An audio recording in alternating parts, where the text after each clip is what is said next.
Alright, so I'm going to start this series called Horrible Jobs, and as the name implies, it is going to be the terrible jobs I've had in my life.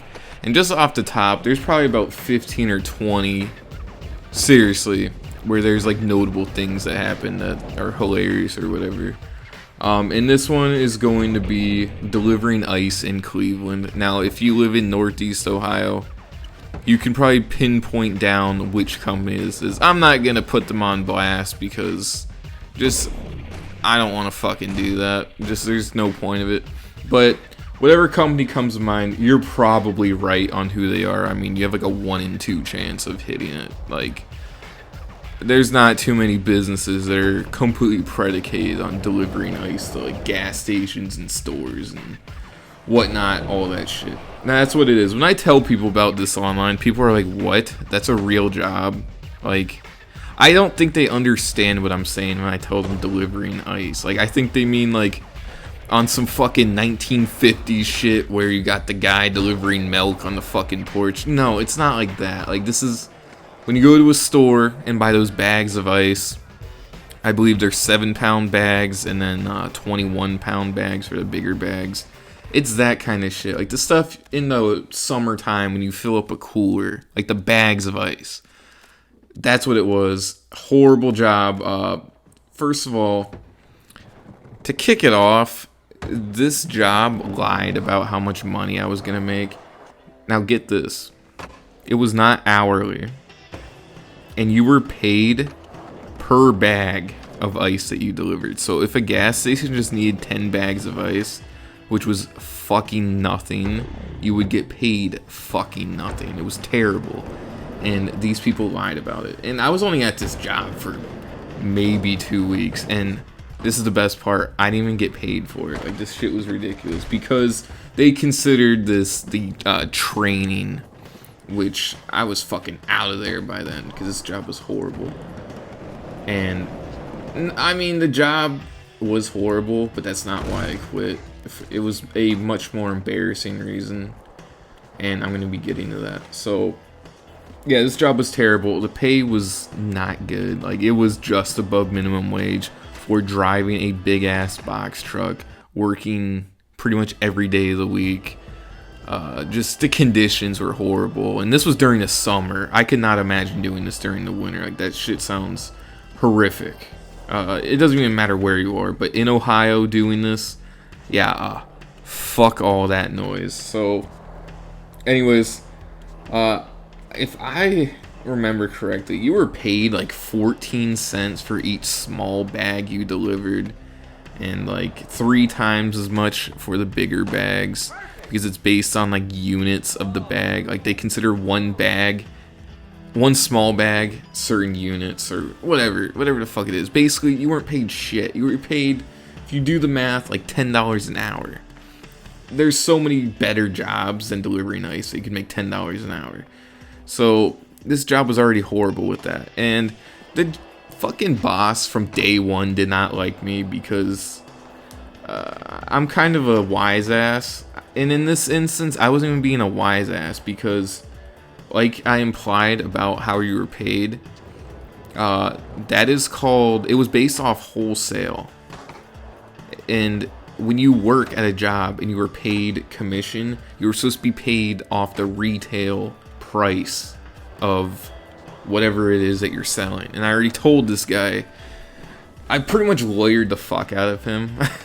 I was like, that's not how retail works, because it is based off what the store, gas station, whatever, is buying the bags of ice. That is wholesale, and then whatever they sell it for would be the retail price. And you were getting paid based off wholesale. But anyways, that's besides the point. You weren't paid shit. This job was horrible. In the summer, I literally was like, I had a cold, I was sick. Like, I had like, literally, like in my nostrils, there was like fucking ice. It was just horrible, horrific. That wasn't even the worst part. So, this job was crazy. I mean, it was in Cleveland. Cleveland, not the nicest city. Specifically this part, it was the east side of Cleveland, like the East 100th East Hundreds, all those streets like that. Not a nice place, not a place you want to be at. But one morning, literally the first stop, I went to go to this gas station, do a little drop off for their order, whatever it was. It wasn't anything crazy. It was probably like 20 or 30 bags. And I realized once I got to the gas station, I couldn't get in there. And you know why? There was an ambulance, there was a cop car, and I was like, huh, that's kind of fucking weird. I wonder why that's there. Funny story. Somebody decided to take a coffee pot, hit a clerk with the coffee pot, full of coffee, on some goddamn Pineapple Express type shit, and rob them. At 7 in the morning.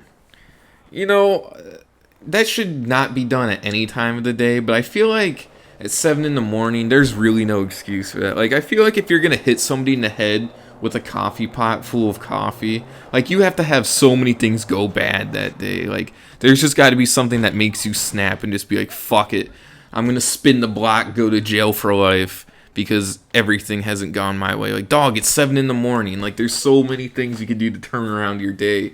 And you decide to just fuck it up by taking it out on this clerk that did absolutely fucking nothing. So that was nice. And then on top of that, this was the last thing. This was actually the thing that made me quit, because I kind of embarrassed myself. So my phone, at the time, I had an iPhone 4S. Goated phone. I don't give a fuck what anybody says. That is the best iPhone ever made. That phone finally died. I had that thing for like 2 years. It was a long time. So that phone died, but I had a MacBook, and you could text iMessage off your MacBook. And I went to go text one of my friends. You know how you talk to your friends. You are just fucking mean. You just say a whole bunch of fucked up shit that you wouldn't even say to people that you don't even like. Like, you just degrade the fuck out of your friends. At least that's what I do. At least from my understanding, that's what you say to your friends. So I said, okay, virgin. We were just talking about some stupid shit. I can't remember what it was. Only problem, I was drunk and didn't notice who I was texting. I text my boss, okay, virgin. And the worst part was I didn't even notice until the next morning. And I was like, oh shit, I texted the wrong person. And he didn't even respond, which made it even more awkward. And I showed up to work like nothing happened. And this guy was just staring at me like I was fucking weird the whole time. And I mean, understandably so, because if somebody just texts me, okay, virgin, I'd be like, alright. But this dude, I think he was a virgin, dude. I don't give a fuck if he was like 50 years old and had a family. Definitely a virgin. But that was pretty much the last straw, because I was just like embarrassed, and I was like, nah, I can't work this job no more. I'm fucking out this bitch. And like I said, I didn't even get paid for this shit, so I pretty much wasted my fucking time. So that's the story about the horrible job of delivering ice in Cleveland, and I'll see you guys.